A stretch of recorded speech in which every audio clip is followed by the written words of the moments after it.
ये आकाशवाणी है। कार्यक्रम सामयिकी में प्रस्तुत है कोरोना वायरस संक्रमण पर स्वास्थ्य विशेषज्ञ डॉक्टर बलबीर सिंह से आकाशवाणी संवाददाता आनंद श्रीवास्तव की बातचीत। डॉक्टर बलबीर, सबसे पहले जो देश भर के लोगों के मन में एक चिंता बैठ गई है और खासकर राजधानी दिल्ली की बात करें कि जब इतनी बड़ी तादाद में कोरोना मरीजों की संख्या बढ़ रही है तो अस्पतालों पर भी दबाव बढ़ गया है। उन्हें लगता है कि अगर वो कोविड पॉजिटिव होंगे तो किस अस्पताल में जाएंगे, उन्हें जगह मिलेगी कि नहीं मिलेगी, और इससे भी आगे जाकर क्या डॉक्टर उन्हें समय दे पाएंगे अस्पताल में। इस तरह की जो चिंता है उस पर क्या कहेंगे आप? पहली चीज, हमारे देश में अच्छे हॉस्पिटल हैं, हमारी मेडिकल फैसिलिटीज बहुत अच्छी, चाहे वो प्राइवेट में हो चाहे पब्लिक में हो। हमारे डॉक्टर्स वर्ल्ड के काफी बेस्ट माने जाते हैं। अमेरिका में ज्यादातर इंडियन डॉक्टर्स ही हैं जो संभालते हैं।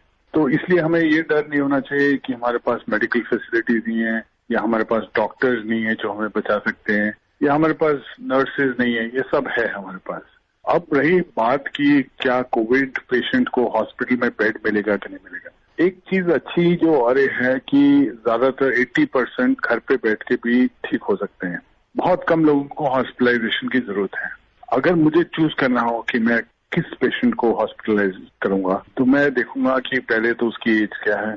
65 साल से ऊपर है तो डेफिनेटली रिस्क है, मैं उसको हॉस्पिटलाइज करना चाहूंगा। उसको कुछ डायबिटीज, हाइपरटेंशन, पुरानी हार्ट की तकलीफ या लंग्स में प्रॉब्लम है तो डेफिनेटली वो हॉस्पिटलाइज होगा। लेकिन अगर कोई यंग है, उसको कोई और बीमारी नहीं है, ज्यादा हाई फीवर नहीं है, तो वो घर पे रह सकता है। फिर और एक कैटेगरी है जिनको सांस फूलता है, जिनकी सैचुरेशन कम होती है, उनको भी हम हॉस्पिटलाइज करते हैं। तो ये दो कैटेगरीज हैं जिनमें हमें डेफिनेटली हॉस्पिटलाइज करना है। तो 80% घर पे ट्रीट हो सकते हैं। लेकिन क्या हो रहा है कि लोग पैनिक कर रहे हैं। पैनिक में चाहे सिम्टम हो ना हो, वो हॉस्पिटल की तरफ भागते हैं कि कुछ हो ना जाए।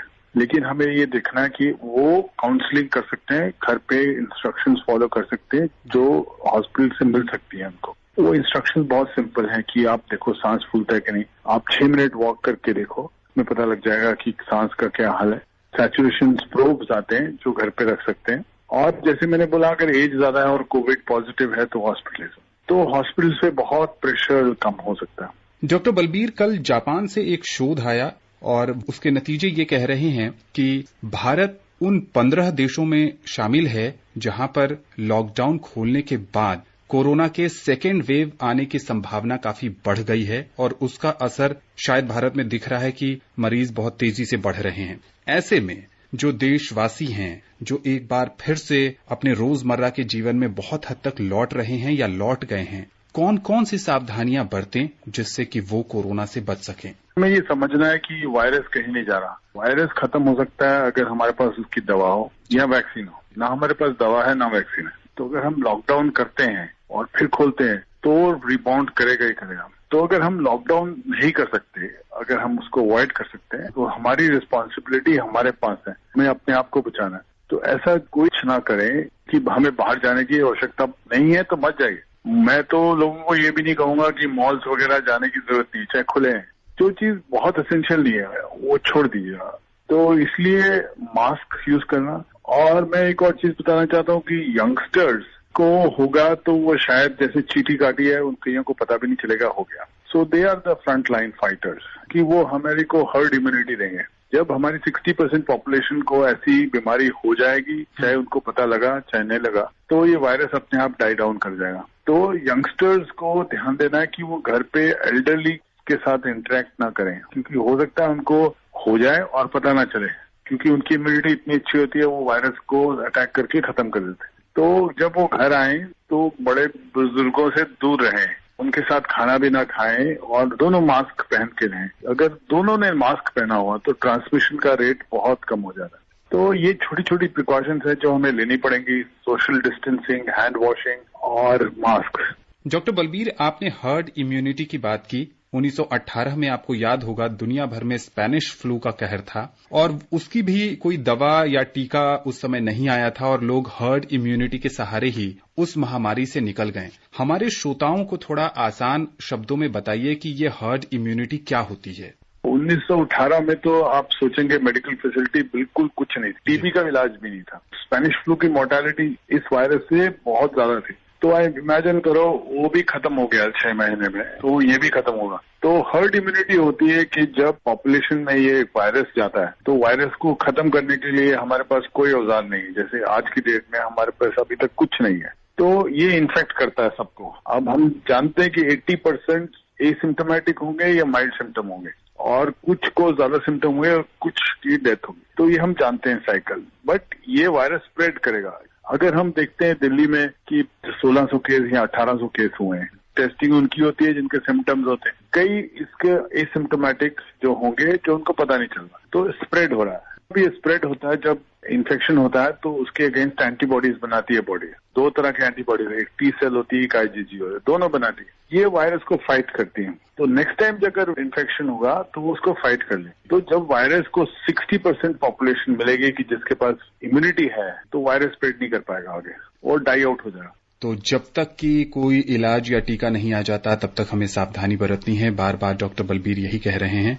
डॉक्टर बलबीर, अगर बच्चों की थोड़ी बात करें, बच्चे बहुत समय से अपने घरों में बंद हैं और अब जब रेलगाड़ियां चलने लगी हैं, जब फ्लाइट चलने लगे हैं, ऐसे में बहुत सारे लोग अपने परिवार के साथ एक जगह से दूसरी जगह पर जा रहे हैं, उनके साथ बच्चे भी हैं। वो कैसे सावधानी बरतें? क्योंकि बच्चे और जो बुजुर्ग हैं उन्हें बहुत ज्यादा खतरा बताया जा रहा है। बच्चों को लेकर आप क्या कहेंगे? बच्चों का खतरा बताया गया है कुछ एक रिपोर्ट से, जो 10 साल से कम के बच्चों को एक बीमारी हो सकती है, कावासाकी डिजीज। बट वो इतनी रेयर हुई है कि 10 केस रिपोर्ट हैं टोटल, तो उस पर हम जनरलाइजेशन नहीं कर सकते। तो अभी तक मेरे जो देखा है, बच्चे बहुत अच्छा बिहेव किया उन्होंने, बच्चों में ज्यादा प्रॉब्लम नहीं हुई। प्रॉब्लम क्या होगी अगर स्कूल और कॉलेज खोल दिए, तो उन बच्चों को तो ये कोरोना होगा, 1-2 दिन फीवर होगा, वो तो ठीक हो जाएंगे, लेकिन बड़ों को वो तबाह कर जाएंगे। तो स्प्रेड जो होगा बच्चों के थ्रू होगा। तो इसलिए मेरे हिसाब से जितना ऑनलाइन क्लासेस कर सकते हैं, जितना लंबा बंद कर सकें, उतना अच्छा है। कोरोना संकट के इस दौर में बहुत सारे विकल्पों पर चर्चा हो रही है। विद्यालय बंद हैं, महाविद्यालय बंद हैं और बहुत जगह ऑनलाइन शिक्षा को बढ़ावा दिया जा रहा है। और जैसा डॉक्टर बलबीर भी कह रहे हैं कि जितना लंबा हो सके शिक्षण संस्थाओं को बंद रखने की आवश्यकता है। डॉक्टर बलबीर, यहाँ ये भी बात समझने की है और बहुत इस समय लोगों के मन में इस तरह की भी चिंताएं हैं कि वो रोग प्रतिरोधक क्षमता कैसे बढ़ाएं। आयुष मंत्रालय के अपने दिशा निर्देश हैं, लेकिन कुछ लोग तरह तरह की चीजें आजमा रहे हैं। आप क्या बताएंगे उन्हें? जितना आदमी फिट होगा उतना उसको आसान होगा इसको झेलना। तो एक्सरसाइज बहुत इम्पोर्टेंट है। अभी अगर आप घर से निकल नहीं सकते तो घर पे एक्सरसाइज करिए।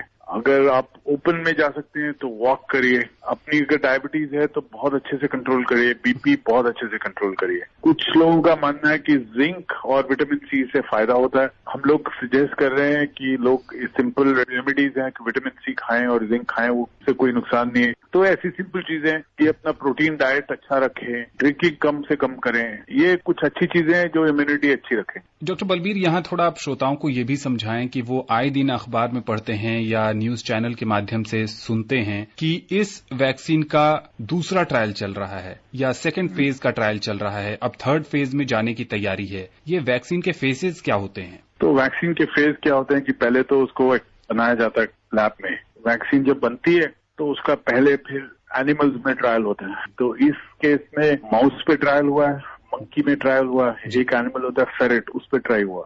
तो ये ट्रायल्स होने के बाद फेज 1 ट्रायल होता है ह्यूमन बींग्स में। तो उसमें कुछ आदमियों में इंजेक्ट किया जाता है। जैसे सियाटल में पहला फेज 1 ट्रायल हुआ जिसमें सिर्फ 5 को इंजेक्ट किया। फिर लंदन में हुआ, उसमें 15-20 लोग को इंजेक्ट किया। तो उसमें देखा जाता है कि सेफ है ये। तो फिर जब ट्रायल बताता है फेज 1 में कि ये सेफ थी, फिर नेक्स्ट ट्रायल होता है फेज 2 ट्रायल। उसमें ज्यादा पेशेंट्स को दी जाती है वैक्सीन, उनकी इम्यूनिटी चेक की जाती है ब्लड से। जैसे 500,000 लोगों को दी जाएगी, वो फेज 2 ट्रायल होगा। फेज 3 ट्रायल होता है कि बहुत लोगों को दी जाए। फिर रैंडमाइज एक्सपेरिमेंट होता है, एक ग्रुप को दी जाती है, एक ग्रुप को नहीं दी जाती। फिर देखा जाता है कि जिस ग्रुप को मिली उसमें कोरोना इन्फेक्शन हुआ कि नहीं हुआ। तो जब फेज 3 खत्म होता है तब दवाई मार्केट होती है। आकाशवाणी से जुड़ने के लिए डॉक्टर बलबीर आपका बहुत बहुत शुक्रिया। शुक्रिया। अभी आप सुन रहे थे कोरोना वायरस संक्रमण पर स्वास्थ्य विशेषज्ञ डॉक्टर बलबीर सिंह से आकाशवाणी संवाददाता आनंद श्रीवास्तव की बातचीत। ये कार्यक्रम आकाशवाणी के समाचार सेवा प्रभाग द्वारा प्रस्तुत किया गया। इसे आप हमारे mobile app news on AIR पर भी सुन सकते हैं। इस कार्यक्रम के संबंध में अपनी प्रतिक्रिया आप हमें ईमेल कर सकते हैं। पता है airnsdtalks@gmail.com। ये कार्यक्रम फिर से सुनने के लिए लॉग ऑन करें हमारी वेबसाइट newsonair.com।